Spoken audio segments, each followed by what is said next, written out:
সুপ্রিয় শিক্ষার্থী, আজকে আমরা আলোচনা করব পদার্থবিজ্ঞান দ্বিতীয় পত্রের তাপগতিবিদ্যা অধ্যায় থেকে। তাপগতিবিদ্যা অধ্যায় থেকে আমরা এক মোল আদর্শ গ্যাসের জন্য সিপি সিবি এর সম্পর্ক স্থাপন করব। এক মোল আদর্শ গ্যাসের জন্য প্রমাণ করো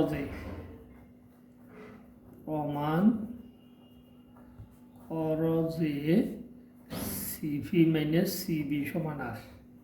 আমরা এক মোল আদর্শ গ্যাসের জন্য এই সমীকরণটা প্রতিপাদন করব। এটা প্রতিপাদন করার জন্য আমরা একটি বদ্ধ সিস্টেম কল্পনা করব।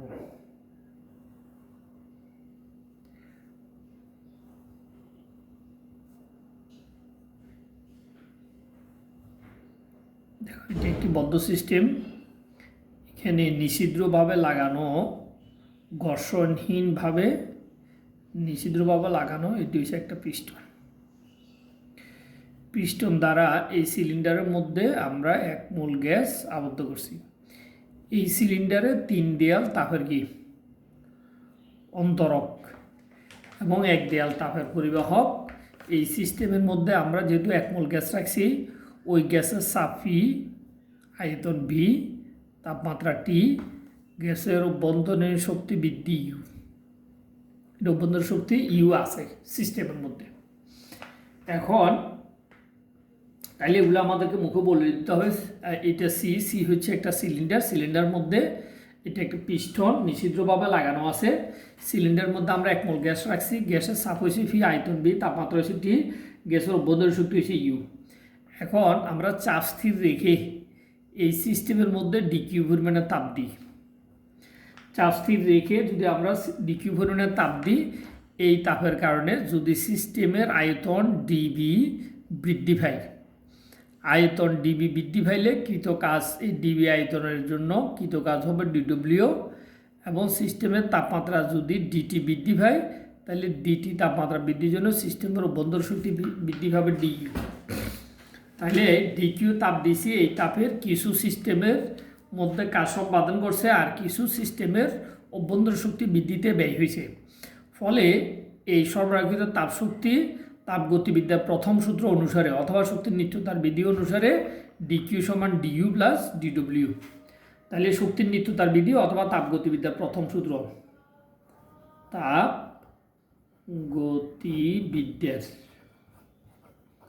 প্রথম সূত্রানুসারে আমরা কি পাইলাম? আমরা পাইলাম ডিকিউ সমান ডিইউ প্লাস ডিডব্লিউ। তার মানে সিস্টেমের চাপ স্থির রেখে আমরা এই পরিমাণে ডিকিউ তাপ দেওয়া, এই পরিমাণে কাজ সম্পাদিত হলে তাপগতিবিদ্যার প্রথম সূত্র বা শক্তির নিত্যতার বিধি থেকে আমরা এটা লিখতে পারি। তো এখন আমরা যেহেতু বলছিলাম সিস্টেমের চাপ স্থির, তাহলে সিস্টেমের চাপ যদি স্থির থাকে তাহলে ডিডব্লিউ সমান হয়েছে ফিডিবি। যেহেতু সিস্টেমের কি চাপ স্থির, তাহলে ডিডব্লিউ সমান ফিডিবি। এরপর আমরা যদি সিস্টেমের আয়তনকে স্থির রেখে এক মোল গ্যাসের তাপমাত্রা 1 কেলভিন বৃদ্ধি করি, এটাকে আমরা দিলাম 1 নম্বর সমীকরণ। এখন সিস্টেমের এই সিস্টেমটার দেখো তোমরা, এই সিস্টেমটার আয়তন স্থির রেখে 1 মোল গ্যাস নিয়েছিলাম, যে ওই 1 মোল গ্যাসের তাপমাত্রা ধরো আমরা 1 কেলভিন বাড়াইছি। তাহলে তাপমাত্রা স্থির রেখে 1 মোল গ্যাসের তাপমাত্রা 1 কেলভিন বৃদ্ধি করলে গ্যাসের অন্তঃস্থ শক্তি বৃদ্ধি ডিইউ সমান সিবি ডিটি। এটা আমরা এর আগে প্রতিপাদন করছিলাম। অর্থাৎ আমি বলি, আবার শুনো, 1 মোল গ্যাস এই সিস্টেমের মধ্যে ছিল।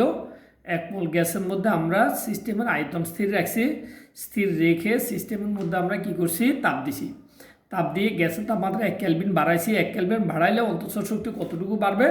অন্তঃস্থ শক্তি ডিইউ সমান সিবি গুণন ডিটি। অর্থাৎ স্থির আয়তনে গ্যাসের মোলার আপেক্ষিক তাপকে তাপমাত্রা বৃদ্ধি দ্বারা গুণ করলে যতটুকু পাওয়া যাবে ততটুকু সিস্টেমের অন্তঃস্থ শক্তি বৃদ্ধি পাবে। তাহলে এটাকে আমরা দিলাম 2 নম্বর সমীকরণ। এরপরে এবার আসো, চাপ স্থির রেখে 1 মোল গ্যাসের তাপমাত্রা যদি আমরা 1 কেলভিন বাড়াই, তাহলে সেই ক্ষেত্রে যতটুকু তাপ দিতে হয় তখন সেটাকে আমরা নাম দিচ্ছি স্থির চাপে মোলার আপেক্ষিক তাপ। তাহলে স্থির চাপে মোলার আপেক্ষিক তাপের সংজ্ঞা থেকে আমরা লিখতে পারি সিপি সমান ডিকিউ ডিভাইড বাই ডিটি। এটা আমরা লিখছি কোত্থেকে? এটা আমরা লিখছি স্থির চাপে মোলার আপেক্ষিক তাপের সংজ্ঞা থেকে। তো স্থির চাপে মোলার আপেক্ষিক তাপের সংজ্ঞা কি? স্থির চাপে মোলার আপেক্ষিক তাপের সংজ্ঞা হচ্ছে 1 মোল গ্যাসের তাপমাত্রা 1 কেলভিন বাড়ালে বাড়াতে যতটুকু পরিমাণে তাপ লাগে ততটুকু তাপকে স্থির চাপে গ্যাসের মোলার আপেক্ষিক তাপ বলে। তাই মোলার আপেক্ষিক তাপ স্থির চাপে মোলার আপেক্ষিক তাপের সংজ্ঞা থেকে এই সমীকরণটা আমরা পাই। তাহলে এখান থেকে আমরা পাই ডিকিউ সমান সিভি ডিটি। এটা দিলাম আমরা 3 নম্বর সমীকরণ। এখন এবার দেখো ডিইউ ডিকিউ এর মান আমরা 1 নং সমীকরণে বসিয়ে পাই। ডিইউ ও ডিকিউ এর মান 1 নং সমীকরণে বসিয়ে পাই। বসাইলে আমরা কি পাবো? বসাইলে আমরা পাবো ডিকিউ সমান আমাদের কত সিভি ডিটি ডিকিউ সমান, আর ডিইউ সমান হচ্ছে সিভি ডিটি প্লাস পিডিবি। এখন এটাকে আমরা আরেকটা সমীকরণ দিতে পারি। এটাকে দিলাম ধরো আমরা 4 নম্বর সমীকরণ। এখন দেখো আমাদের প্রমাণের জন্য সিভি লাগবে, সিবি আসছে, সিবি লাগবে, সিবিও আসে, এবং পিডিবিকে অপসারণ করতে হবে, বিনিময়ে আমাদেরকে আদর্শ গ্যাস দ্রবক আনতে হবে। তো আদর্শ গ্যাস দ্রবক আর আনার জন্য আমরা জানি 1 মোল গ্যাসের ক্ষেত্রে 1 মোল গ্যাসের ক্ষেত্রে এটা আমাদের জানা আছে পিবি সমান আরটি।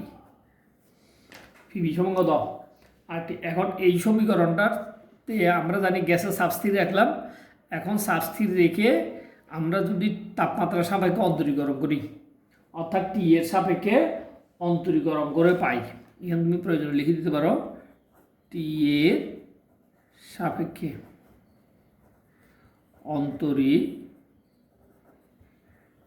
অন্তরীকরণ করে পাই। তো টি এর সাপেক্ষে অন্তরীকরণ করলে কি হবে? আমাদের সমীকরণটা হবে এরকম, ডি ডিটি অফ পিবি সমান ডি ডিটি অফ আরটি। দেখো ফি স্থির, তাহলে ফি অন্তরীকরণের বাইরে চলে যাবে। বিকে যদি আমরা টি এর সাপেক্ষে অন্তরীকরণ করে ডিবি ডিভাইড বাই ডিটি, আর এখানে 8 ধ্রুবক আদর্শ গ্যাস ধ্রুবক টিকে টি এর সাপেক্ষে অন্তরীকরণ করলে এর রেজাল্ট হবে 1। তাহলে এখানে আমরা বজ্রগুণন করলে আমরা কি পাই? বজ্রগুণন করলে আমরা পাই পিডিবি সমান দেখো আর ডিটি। এটাকে দিলাম আমরা 5 নম্বর সমীকরণ। এখন দেখো এই পিডিবি, দেখো পিডিবি এটার মান পাইছি আমরা কত? আর ডিটি। তাহলে পিডিবি এর মান আমরা কোথায় বসাইতে পারি? 4 নং সমীকরণে বসাইতে পারি, অথবা আমরা লিখতে পারি 4 ও 5 হতে পাই। 4 ও 5 এই দুইটা সমীকরণকে যদি আমরা মান বসাই, তাহলে আমরা পাচ্ছি কত? সিভি ডিটি সমান সিবি ডিটি, দেখো এখানে আছে সিবি ডিটি, আর প্লাস এই পিডিবি এর মান, দেখো এই পিডিবি এর মান আমরা পাচ্ছি আর ডিটি মানটা বসাই দিলাম। এখন দেখো উপপক্ষে ডিটি দিয়ে ভাগ করলে আমরা পাচ্ছি সিপি সমান সিবি প্লাস আর। তাহলে এখানে কি করছি? ডিটি দ্বারা ভাগ করে। ঠিক আছে, এবার আমরা দেখো এখন আমরা যদি পক্ষান্তর করি সিপি মাইনাস সিবি সমান আর, তার মানে স্থির চাপে মোলার আপেক্ষিক তাপ এবং স্থির আয়তনে মোলার আপেক্ষিক তাপের বিয়োগফল আদর্শ গ্যাস দ্রবকের সমান। অতএব এখান থেকে আমরা বলতে পারি যেহেতু সিপি থেকে সিবি বিয়োগ করলে বিয়োগফলের মান পজিটিভ বা ধনাত্মক, অতএব সিপি গ্রেটার দেন কত? এদিকে আমরা এইভাবে লিখতে পারি সিপি গ্রেটার দেন সিবি। অনেক সময় তোমাকে পরীক্ষাতে প্রমাণ করতে বলতে পারে যে প্রমাণ করো যে সিপি গ্রেটার দেন সিবি। ধন্যবাদ সবাইকে, খোদা হাফেজ। ধারাবাহিকভাবে তোমাদের ক্লাস চলতে থাকবে, প্রতিদিনই আশা করি তোমাদের ক্লাস থাকবে। তোমরা ক্লাসগুলো অনলাইনে করবে যতক্ষণ না পর্যন্ত আমরা নিয়মিত ক্লাসে আসতে পারতেছি। ধন্যবাদ সবাইকে।